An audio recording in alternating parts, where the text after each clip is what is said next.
안녕하세요. 고찬섭 PD입니다. 오늘은 초고령 사회의 방송의 미래는 과연 어떻게 될 것인가 라는 조금은 어렵고 무거운 주제에 대해서 얘기를 해보려고 합니다. 이제 초고령 사회에 들어갔다고 합니다. 한국보다 먼저 초고령 사회라든지 일본이 어떻게 변해가고 있는가, 실제 사례를 보면서 우리는 어떻게 대책을 만들어야 되는가를 고민할 수 있는 상황인 거죠. 일본이 저희보다 먼저 경험을 하고 있지만 사실 한국이 그 진행 속도나 이런 게 굉장히 빠르기 때문에 한국이 더 심각하다 이렇게 얘기를 하는 분도 있는 것 같습니다. 고령 사회의 문제는 일본의 문제를 넘어서서 한중일 아시아 3국의 공통된 지금 문제가 되고 있고, 중국의 고령화 문제도 굉장히 심각하다는 얘기를 좀 하고 있습니다. 그런데 이게 동양 3국의 문제뿐 아니라 유럽, 미국, 그동안의 선진국이라고 우리가 불려왔던 나라들이 대체적으로 모두 고령사회에 들어가면서 모든 나라들이 먼저 경험하고 있는 일본이라는 나라의 사례를 보고 거기서 뭔가 배울 점이 없나 라고 생각을 하고 있는 것 같아요. 미국이나 유럽 쪽의 학자들도 일본이나 한국, 그다음에 중국의 사회가 빠르게 고령화되고 있는 현상에 대해서 깊은 관심을 가지고 있습니다. 많은 분야에서 얘기가 되고 있는데 콘텐츠 산업 쪽에서는 진지한 고민이 필요하지 않을까라고 생각을 했습니다. 그래서 나도 관련된 자료를 좀 찾아보고 했었는데요.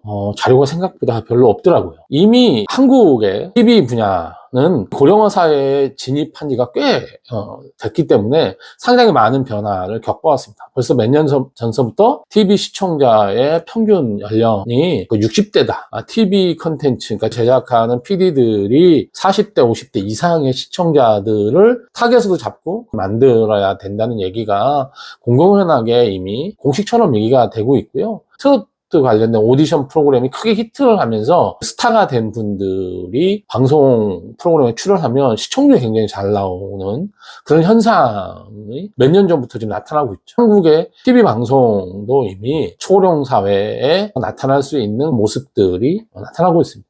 그러니까 먼저 이제 이걸 겪은 일본의 사례를 많이 참고를 한다고 얘기를 들었는데요. 일본의 아사히 TV라는 방송사가 있습니다. 이 아사히 TV라는 방송사가 시니어 시프트라고 하는, 그러니까 연령대가 높은 시청자들로 한번 옮겨가 보자, 타겟층을, 이런 캐치프레이즈로 내걸고 자사의 프로그램, 특히 이제 드라마 컨텐츠를 변화를 좀 줬습니다. 40, 50 이상이 되는 사람들이 주인공이 되는 드라마를 좀 많이 만들어 보고 고령의 시청자들이 좋아할 만한 소재의 드라마를 만들어서 이제 소구를 해야 되겠다라고 전략적으로 이제 접근을 한 거죠. 약간 연령대가 높은 시청자를 대상으로 여러분들 많이 봐주세요. 이렇게 이제 나름 마케팅을 편 건데, 그러고 나서 뒤에 이게 과연 성공했냐 하지 않았냐라고 하는 이제 분석도 나왔던 것 같습니다. 실제로 시청률이 좀 올라갔다고 해요. 그래서 성공했다고 볼 수도 있는데 이제 절반의 성공이라고 평가를 하는 것 같습니다. 이유는 아사히 TV가 그렇게 되고 나니까 약간 올드한 이미지를 갖게 됐다는 거예요.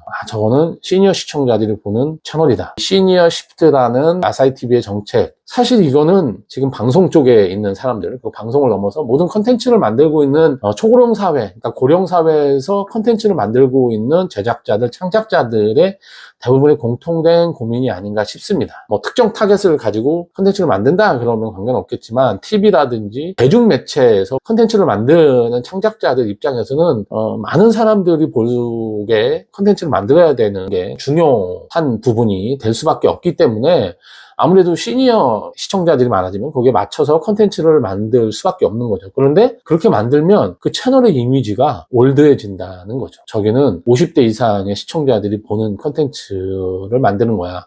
그렇게 되면 10대, 20대들은 안 보겠죠. 사실 10대, 20대들이 TV를 안 보는 성향을 보이고 있는 거는 뭐 이미 모든 사람한테 알려져 있지만, 10대, 20대들이 그 TV 컨텐츠를 스마트폰을 통해서 어쨌든 보고 있습니다.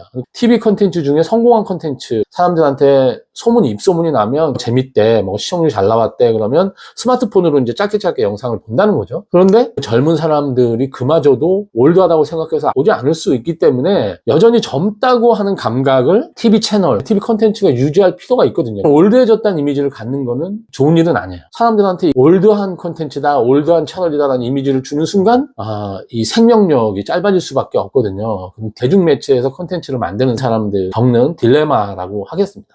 그런 그럼 과연 초고령 사회에서 콘텐츠를 만드는 사람들은 어떻게 콘텐츠를 만들어내냐? 이건 참 쉽지 않은 숙제 같습니다. 그러니까 분명히 많은 사람들이 볼 수 있게 하기 위해서는 50대 정도 이상의 연령대가 좋아할 만한 콘텐츠를 만들어야 되는 게 맞는데, 그렇게 만들었을 경우에 젊은 사람들 입장에서는 저거는 올드한 콘텐츠야 이렇게 되고, 사실은 연세가 있는 분들도 본인들이 젊은 콘텐츠를 즐기는 사람이라는 얘기를 듣고 싶어 하거든요. 그 연령대에 좋아하는 콘텐츠라든지 좋아하는 사람 이런 게 따로 있지만, 본인이 나이가 있어서 그런 콘텐츠를 좋아한다는 얘기만을 듣는 거를 또 선호하진 않아요. 계속 변하는 젊은 세대의 욕구, 니즈를 충족시키는 노력을 게을리하는 순간 콘텐츠 시장에서 도태될 가능성이 있습니다. 그래서 끊임없이 그쪽은 또 그 시도를 해야 되는 거죠. 그러다 보니까 굉장히 어려움이 많다라는 거고, 컨텐츠 소비자들이 나이가 들었기 때문에 높은 연령대의 사람들이 좋아할 만한 컨텐츠로 만들어야 된다. 전략적으로 그런 거와 함께 여전히 컨텐츠는 항상 새롭게 변화하면서 젊은 감각을 유지해야 된다고 하는 이 두 가지가 상충될 수밖에 없는데, 이걸 어떻게 둘 다 만족시켜 가면서 컨텐츠를 만들어낼 수 있느냐. 젊은 감각을 유지하면서도 시니어 컨텐츠 소비자들이 좋아할 만한 컨텐츠를 어떻게 만들어낼 것이냐라는 고민, 참 어려운 두 마리 토끼를 잡아야 되는 고민인데, 지금 대중매체 컨텐츠 창작자들은 이런 고민을 계속하면서 컨텐츠 소비자들의 변화를 예의주시하고 이에 맞는 컨텐츠를 꾸준하게 만들어내는 그런 시도를 할 수밖에 없는 그런 굉장히 어려운 환경에 있는 게 아닌가 생각을 해봤습니다.